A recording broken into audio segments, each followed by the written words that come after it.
everyone, welcome to another episode from Paper to Field. Today I got some parts in, so we're going to open that and see, I think it's tools. We'll see what's in here, and then we are going to go on a trip to, sorry you're way up there so you guys can see what's in the box, but today we're going to go on a trip to upgrade WaLI with a better We've been having some connection issues, so I'm gonna take you with me, and we're gonna go sneak over to WaLI and update him, and I'll talk more about what WaLI is when I get there. But first, let's open this up.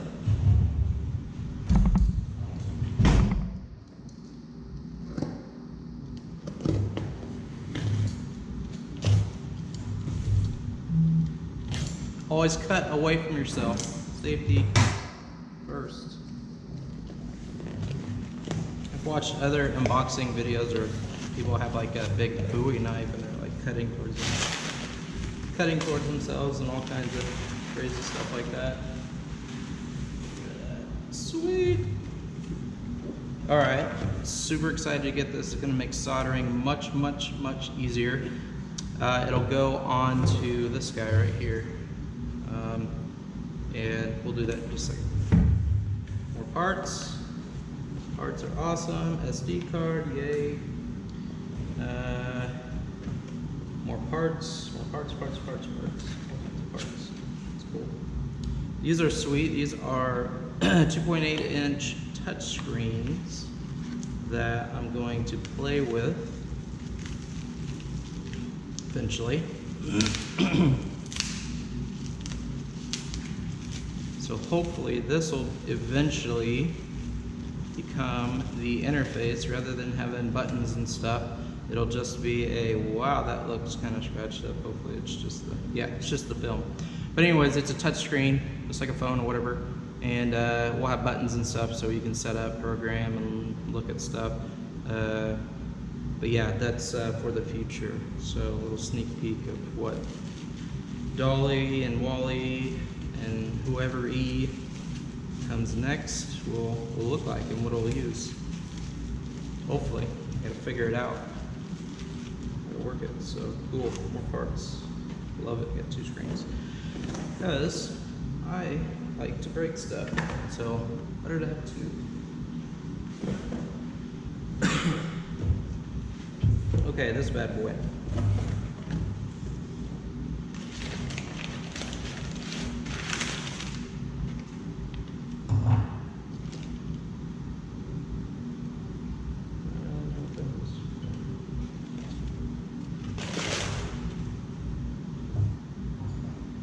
So, what I can do with this guy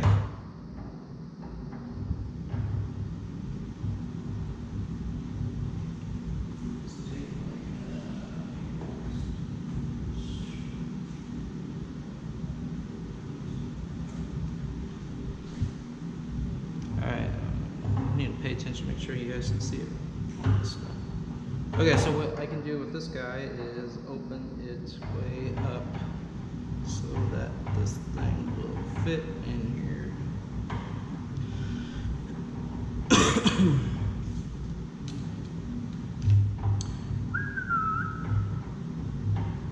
Don't mind me.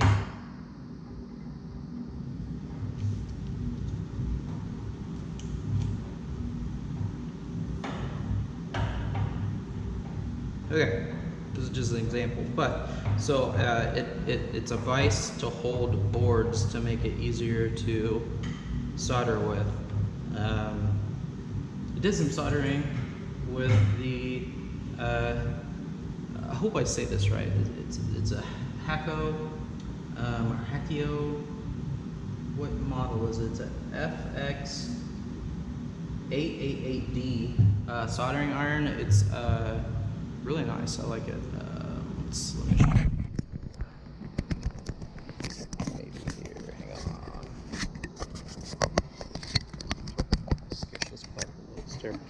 Anyways, that soldering iron right there, it's a really nice one. It heats up like in like seconds. Like, I don't know, like my old one took forever to heat up. Time is of the essence, they say. Moving it back down. Alright, so this guy is supposed to fit onto here.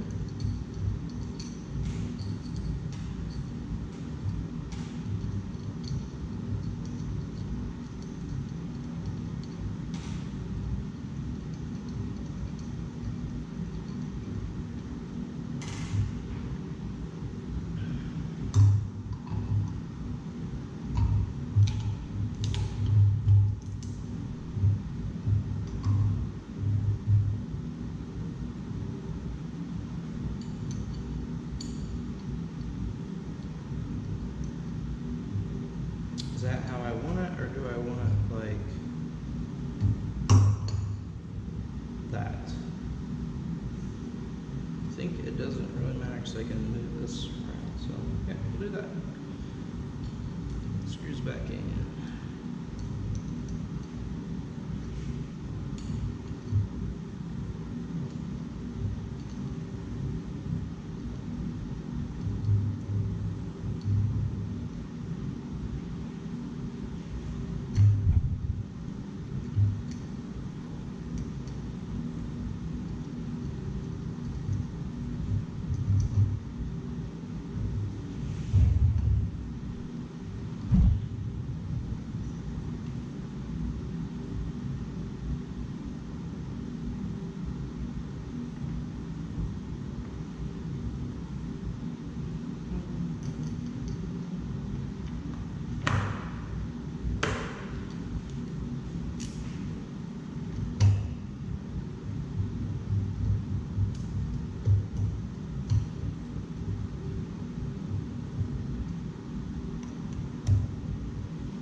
I always like to get screws and bolts started and kind of, at least nearly finger tight or whatever down to the base so stuff lines up, and then tighten it good.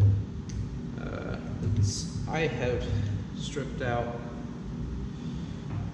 a bolt hole before, and man, does that really stink. Fixed. It's your own fault because you didn't pre-tighten, finger tight, and make sure everything was lined up. Okay, I'm done with my rant. Yeah, so let me move it back down here. Yeah. So, and then these arms can help like hold other components down to the board and that. So yeah, I put my solder there because, why not? Anyways, so that's it from me, the dipstick guy for now, but we are gonna go take a trip, go see WaLI. We are on our way to go upgrade WaLI. We'll check him out. WaLI is an acronym, just like DOLI, but WaLI stands for Water Level Indicator. DOLI is Digital Oil Level Indicator. So WaLI was in response to a acquaintance I met.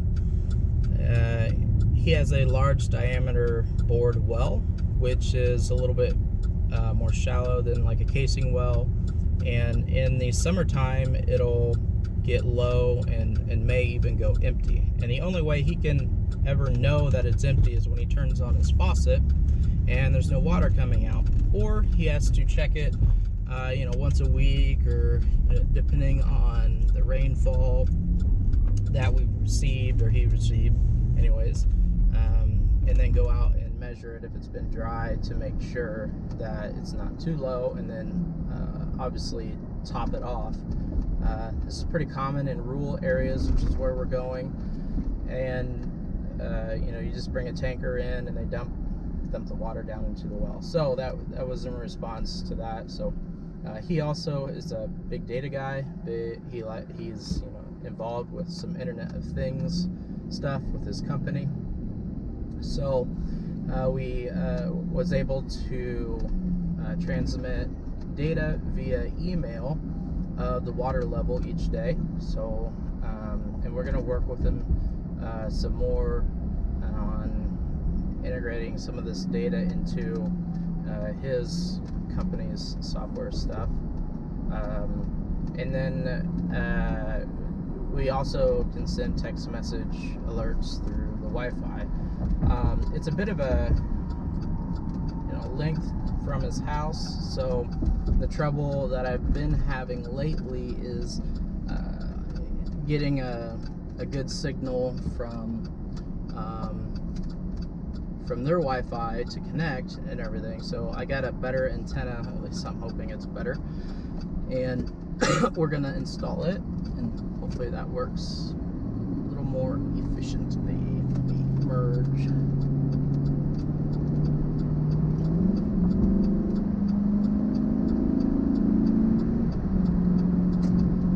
So yeah, that's what we're doing today. We hope to expand to WaLI soon-ish. Right now, our grant has us focused on dolly and getting it ready for some combines, getting the prototypes ready to throw on combines and measure hydraulic oil level or engine oil level. We're looking pretty good on track, on time for that. So after our project finishes up in December, well, kind of January, February of 2019 finishes up. After that, we're gonna look into WaLI some more and see if we can develop something that's a little more scalable than what we have now. And the project with dolly goes nearly hand in hand with WaLI, so a lot of the stuff that we will learn from dolly we'll implement into WaLI. They're nearly one and the same. It's just for the well, it's not as intense an environment. You will go through temperature swings, but as you can imagine, in an engine or on an engine or on a piece of equipment, it's a little more tricky to get the measurement correctly. That's one reason why it's really not been done, is because it's very difficult to measure fluid, especially when it's sloshing around and everything else, and there's a bunch of other variables, especially in engines for their oil sumps, that it makes it extremely difficult to measure the level, and we've got that figured out, which is great. So anyways, I'm kind of rambling, but yeah, if you think about like a fuel tank, right? If you look at your fuel gauge, even if you're driving crazy or going over hills, it doesn't really move, and the reason why that is because it's not very accurate, believe it or not.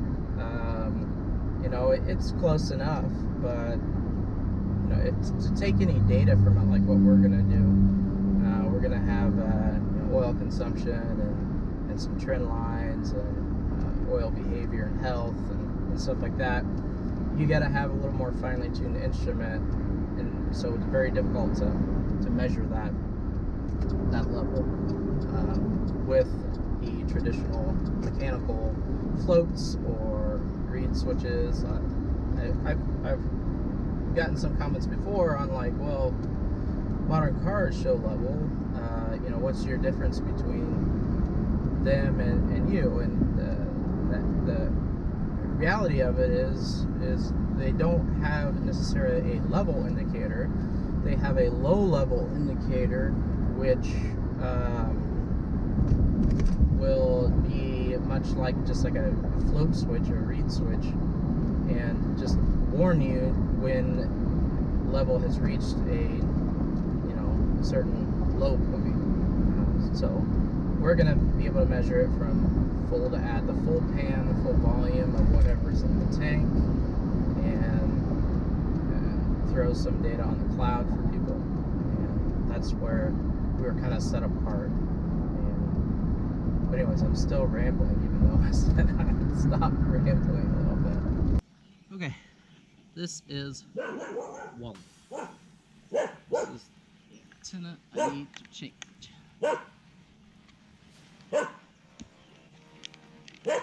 Okay, roll the fast footage.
Okay, that part is over. It actually worked really well. Connected within seconds instead of 5-10 minutes and then not ever connecting. So different antenna makes a big difference. So yeah, good there. Gonna head back to the office and then start working on some other stuff like paperwork and fun stuff like that. Yeah, so WaLI's, and I meant to go over this and I didn't get the chance to show you, but WaLI's actually powered by solar panel and then with a backup battery inside, so when the sun's not shining as bright or whatever, it's still got some juice to roll. He just turns on once a day and checks the level, spits out a reading, and it was working good. Yeah, so the issue I was having when it wasn't connecting to the Wi-Fi, the system would stay on and drain down the battery and not be able to, once it turned off, it wouldn't turn back on. So now that the connection is solid, should be good now. It'll turn itself off, and that helps, you know, keep the battery maintained and not pulling a constant, at least a decent constant draw of power from the battery. So yeah, headed back, gonna eat some lunch and then wrap things up hopefully later on.